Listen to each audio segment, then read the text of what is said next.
My process for creating music starts with my mood. When it's a little bit more emotional, I usually start off with trying to find what's going to be the most present theme in the track. Because if I try to start off and I try to make a beat, maybe I'll change my mind and start making something that's a little bit happier. There was no specific routine, honestly, for the album. A lot of the album was something I had been writing over time, and I didn't consciously know what was going to gel together. It was more of like a body of work that I had been creating throughout the year. And then once I started noticing a pattern between my favorite tracks that I had made, the ones I wanted to keep special, that I only wanted to, you know, have a physical release, or stuff that was a little bit closer to me, that's when I started noticing a narrative and a theme. But yeah, I mean, I guess once I figured out there was a little bit of a theme and I had finished up the dance tracks, I started to write more of the interludes.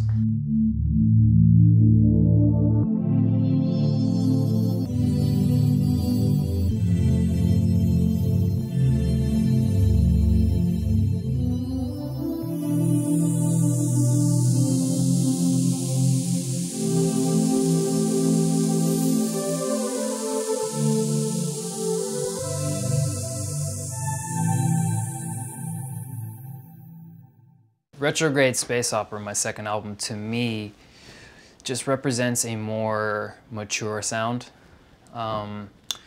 Just a better understanding of where I'm coming at musically. I think it's mature in the fact that there are more experimental ideas in it. It's not just a dance album, and it's also an album that hits on sound design, that hits on you know, more abstract ideas, there's a couple ambient tunes, and as far as writing the whole album itself, I didn't start out saying, oh, I've got this dystopian psychedelic sci-fi story and I want to create an album around it. I think I wrote the album being influenced by that, and then I guess once I was starting to arrive near the end, I started understanding what I was doing, and I started piecing together stuff that went well together. The concept for Retrograde Space Opera, I wanted to tell the entire story of the Anarchostar in the first release. I wanted to give away every every part of how it was going to begin and end and leave you hanging for a sequel. I wanted it to be that movie trailer that you see and you watch over and over because you want to go to the theater, because you're salivating to go buy the Blu-ray and see the special edition stuff. Aesthetically, it still has a lot to do with old concepts, but they're reappropriated for the future. And for me, it just, and I also always loved space operas. They're my favorite kind of sci-fi. Really epic, soft sci-fi space operas where science be damned, you can do whatever you want. So the Anarchostar is a story that is being told through the visual medium and through the sonic medium. The music on the Anarchostar is going to be not just DJ-friendly stuff. There's going to be more abstract stuff, more left field stuff, ambient, also some early dubstep influence, you know, everything. I mean, the thing is, I'm going to be releasing music I like. The track we're about to dissect is called Banthu. The Banthu is basically one of the only domesticated animals that are used for transportation in the Anarchostar. I have a very weird way to set it up. I've set up my live show to where it's specific, I don't even want to say scenes because it's even more in-depth than that, but just different moments in the loops or a change-up. I literally will have a completely new line of a scene to trigger. And in between each scene, sometimes when bigger things are happening, you'll see a single row of something. And this is a lot of my music will have triggers. And so one specific sound will trigger a whole new part. So for this purpose, it's cool because I can use this to kind of go in between certain things just fluidly, and no one really notices. So this is kind of fun for me. Like, for instance, right here, like this is like a trigger.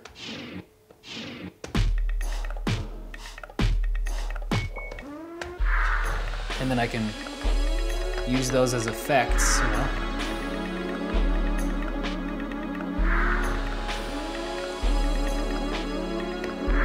And then go as fast or slow as I want.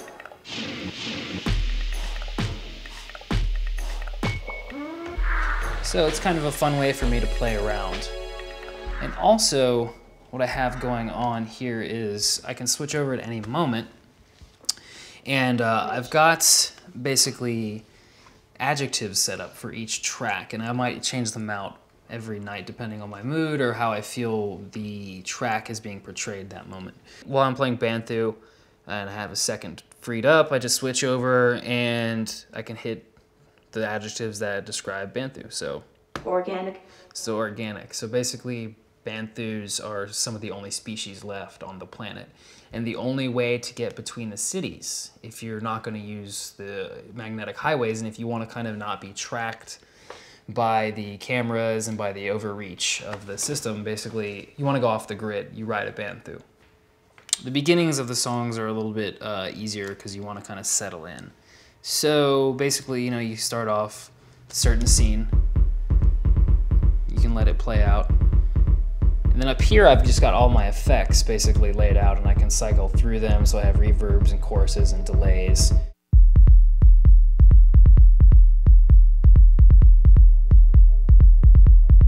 Organic infinity oxygen.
I feel like when I'm on the road for this album tour that I'm doing a live show. I don't feel like I'm DJing at all. And when you're DJing, you have more mobility. That you're at a club and you're getting weird, people don't want that, the promoter's giving you the stink eye, you buckle under pressure, you start, you know, playing to the crowd a little bit more. The album, you really don't have, you don't really have room to move around that much on a live show, as much as you think that you would, because the word live is very, you know, it's a very large word that can, a lot of people believe just means, you know, you can go anywhere with it, but not really, not when you're trying to present a certain idea. Like the album itself, I can only go so far within it. So it's more about sticking to your guns on this tour. Access denied.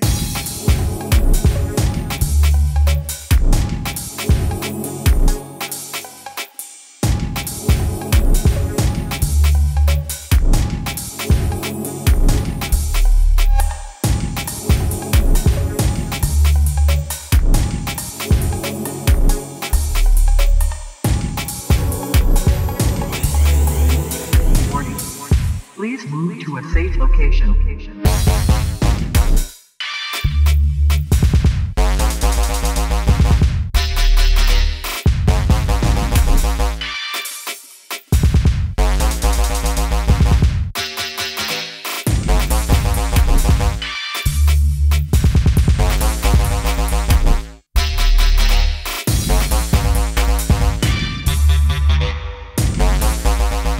Welcome to Gabriel.